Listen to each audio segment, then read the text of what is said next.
Oui, on s'y attendait, hein, que nous serions sur un scrutin qui serait serré.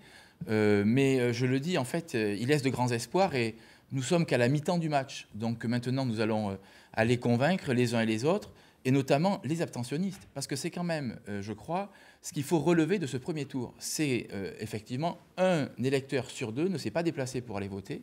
Et donc il va falloir qu'on arrive à les convaincre pour leur dire que les enjeux sont très très importants. Ils sont importants à la fois au niveau national, mais ils sont importants au niveau local également. Et c'est tout le but de la campagne qui commence dès Est-ce ce que ça soir. suffira justement 8 jours pour convaincre les abstentionnistes, alors qu'il y a un sentiment justement et une envie des électeurs de changer complètement le paysage politique, changer les élus? On a parlé de dégagisme.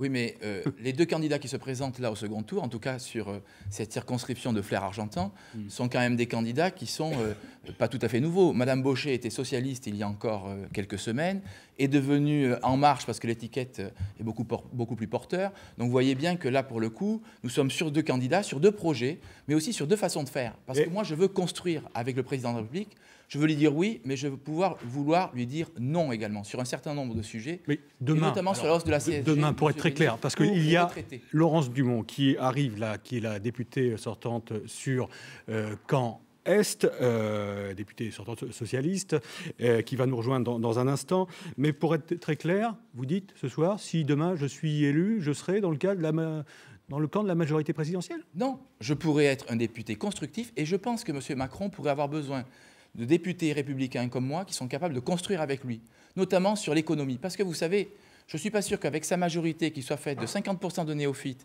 et de 50% de socialistes qui ont été remaquillés ou qui ont été recyclés, qu'il puisse mener à bien ces réformes, notamment économiques. Il aurait bien besoin d'un député comme moi, d'un député républicain intelligent et constructif pour l'aider sur ces sujets-là.